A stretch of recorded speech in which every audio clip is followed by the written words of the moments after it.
Assalamu alaikum warahmatullahi wabarakatuh. Recently here in Syria, a video has gone viral of a sister being kicked in the face by a HTS member. Now subhanAllah, in the video you can see that the sister is on her knees, is dark, she's surrounded by multiple men, and all of a sudden a man comes and kicks her right in the head. SubhanAllah, watching this video for me brought back memories of the time I was hit by a HTS member and what I went through. Last year my uncle was taken by HTS.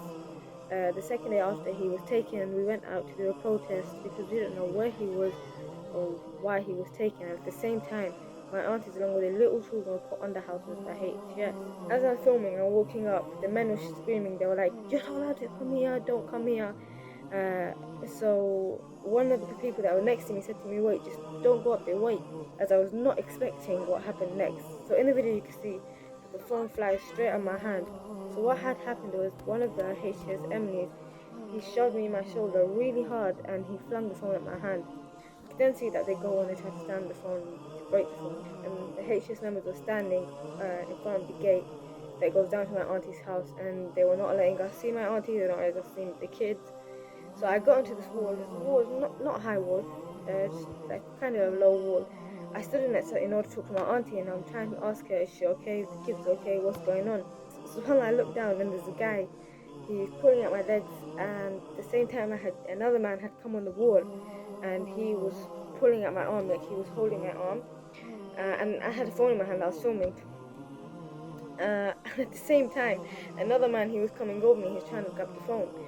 So subhanAllah, after this happened, after the protest, I put the footage together and I put it on my Instagram. I shared it on my Instagram. And subhanAllah, within 5 minutes of it being on my Instagram, we get a call from an English HTS speaking member, and he basically threatened us, saying that if you don't get the video down now, it's gonna harm talks. So obviously took the video down straight away.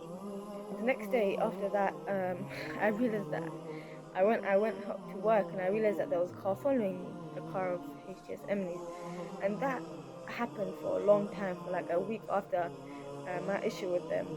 I was being followed by HTS members. They were basically trying to scare me, as that's what they do to anybody and everybody that posts or speaks against them. SubhanAllah, we thought that khalas, we would go to their HTS court and we would talk about it, we would sort it out in a court. So subhanAllah, went to the court, and while he was in the court, after I spoke to the judge, I said to him, "This is what happened." He looks at me, he goes, "You was in the video?" And I said, "Yeah, it was me." And he's like, "You got hit?" And he looked and he was like very like shocked, you could say. And I was like, "Yeah." And he's like, "I've seen the video and I just thought it was a Syrian from a camp." And I looked at him and I got so angry. I said to him, "What's that supposed to mean?" I was like, "So what's that supposed to mean? You can just hit any woman in the camp and it's fine, but because I'm a foreigner, you're giving me the time and talking about it." And then he looked at me and he didn't know what to say. But subhanAllah, that's the reality with these people. They know that they can get away with hitting people. They can get away with oppression because everybody is too scared to talk. SubhanAllah, the next day, I wake up and I get told that there's an English HTS speaking member and he wants to talk to me. So I go to where he is, and I remember I just opened the door, so I see that the man standing there, the brother standing there, along with 2 other HTS members. And as soon as I walked in, you could see that they were angry. They looked angry, and I had no idea what they're angry about. They straight away started with, "Why did you share the video?" So I looked at them, I said, "Yeah, I shared the video because that's what happened yesterday, but I took it down straight away." I said, "As soon as I got the call, I took it down." And they were like to me, "No, you haven't taken it down, you better take it down now." And I was like, "I took it down, I didn't share it again, I took it down and I kept it down." So subhanAllah, what had happened was they are the ones that informed me. I had no idea. But my video, along with a picture that I have no idea who took, was shared on multiple Syrian groups and had basically gotten viral here in Syria. It had been sent around, and lots of people were commenting and sharing it. And they were very, very angry about it. I told them that I had no idea who had shared the video. I had no idea that there was even a picture of me online. And I had no idea about the whole group. So subhanAllah, after I sat with them for a while, they weren't talking in the nicest way. They were trying to scare me. They were trying to scare me and threaten me with people in the protest. They were saying to me that we know this person was protesting yesterday with you, and basically, if you don't take it down, we're going to do something to them. The sister in the video, I understand what she's going through right now because I've been through it. SubhanAllah, they're going to be pressurizing her and scaring her in any way they can so that she doesn't speak up about what happened. And SubhanAllah, I've sat with other sisters that also have been hit and treated in very horrible ways by HTS members, and they also do the same thing. They scare you and they threaten you until you come to them and you apologize and you say, it was our fault. And subhanAllah, there's another case as well of a sister. She was beaten. She was beaten by HTS members with a stick in her home. And for a generation of time, she stayed silent about it. She didn't tell anybody.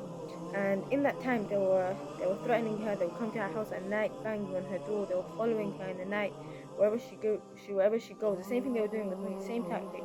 Wherever you go, you know there's someone behind you. It's scary. It's scary to know these men, these armed, masked men, are following you wherever you go. SubhanAllah, as soon as this sister spoke about what happened, she was kidnapped by HTS, and it's been around 9 months now, and nobody knows what happened to her or where she is. If they can treat sisters like this openly, if they can hit sisters in front of people in public, imagine what they can do behind closed doors. SubhanAllah, we know there's torture in their prison. We know they torture people. So they don't expect them to come out and talk. And that's why they right now know that they think they can get away with everything because no one's going to come out and talk. There's a saying of Ali ibn Abi Talib, I'll say in Arabic, it is حين سكت أهل الحق عن الباطل وهم أهل الباطل أنهم على الحق. And this is a translation I just put on the screen. I just want you to think about this saying. SubhanAllah, there's also multiple hadiths of the Nabi Sallallahu Alaihi Wasallam talking about speaking out against oppression. And for me, that's the reason I'm doing this video. I'm doing it to try to be a voice of the voiceless and try to talk up against the oppression.